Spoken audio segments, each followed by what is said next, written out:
Саламатсыздар, урматтуу депутаттар. Биринчи суроом Эдил Жолдубай сизге болчу.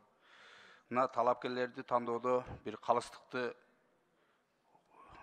тандап, туура тандоо кылсаңыздар, анткени ар бир кесиптин өзүнүн кесибини өтө ичинен билген кесипкөй инсандар бар.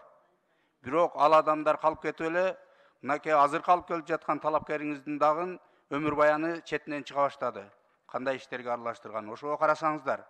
Азыр келип 3-4 жолу кайталадыңыз, президентибиз жоопкерчиликти алды деп. Сиздер дагы жоопкерчиликти алышты билишиңиздер керек. Ар бир алып келген талапкериңиздерге эртең ушундай кечеки таможняның башчысына окшоп 2 айга жетпей коррупцияга аралашып кетсе, сиз дагы коррупционер катары баалашыңыз керек өзүңүздү. Ошондо жумуш алдына ачылат. Бизде жакшы сөз бар.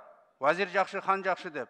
Сиздер туура багыт көрсөтсөңүздөр, биздин президентибиздердин жумуш алдына кетет. Ушундай олтуруп алып, бул жактан жасакерленгендин артынан президенттерибиз мөөнөтүнө жетпей кетип атат. Андан эске алып койсоңуз, рахмат. Азыркы учурда Кыргызстанда мындай ошондой камалбаган деле саясатчы калган жок.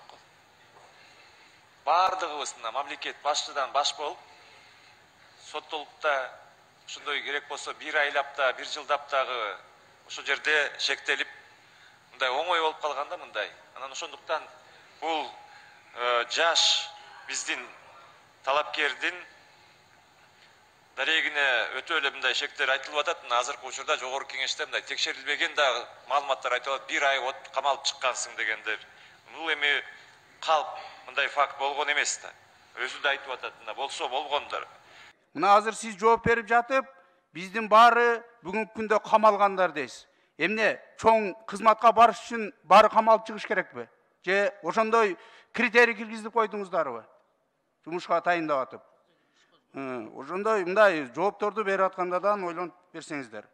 Андан кийинки суроом мына Талабек Орозкулович, сизге биринчи мындай каалоом, мына аймактарды айланып келип жумушуңузду баштасаңыз. Анткени сиз бул маселенин ичинен билбегендигиңиз берген жоопторуңуздан билинип турат. Биздин калкыбыздын негизги көйгөйлөрүнү ичинен билбейт экенсиз.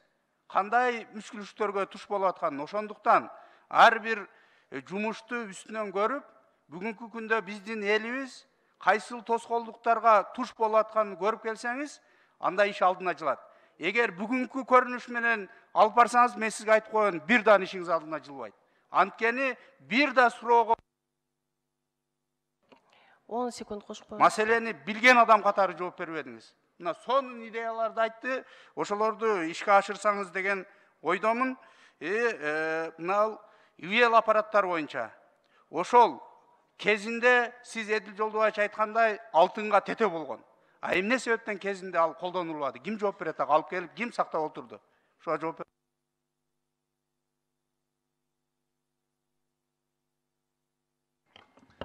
Талантбек Орозкулов, сиз жооп бербейсизби? Аппараттар боюнча айтып атат. Аппарат ИВЛ боюнча?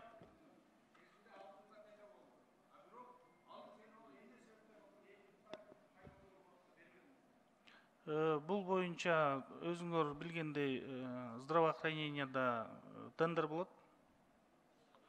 А тендерга Дастан боюнча айтып атасызбы сиз? Ошол боюнча Дастанга алып келген боюнча, ошол боюнча жооп бербейсизби? Дастанга алып келдиңиздер беле ошо?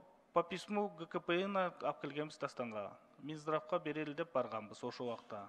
Минздрав тендерге катышкыла деген тендерге катышканбыз. Башка эменикini алып алышты. Кымбат деп айтканда эми бразильскийди алыптыр, дагы $8.000 андан кымбат биздикинен. Ошол убакта. Ал боюнча даже, по-моему, иш козголуп, разборка болгон. Да, 10 секунд кошуп коюңуздар.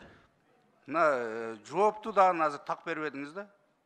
Бул маалымат башкача жактары дагы бар. Бул именно ушул аппарат тууралуу техникалык жактан мүчүлүштүктөрү бар экен деген маалымат бар. Билесиздерби ошону?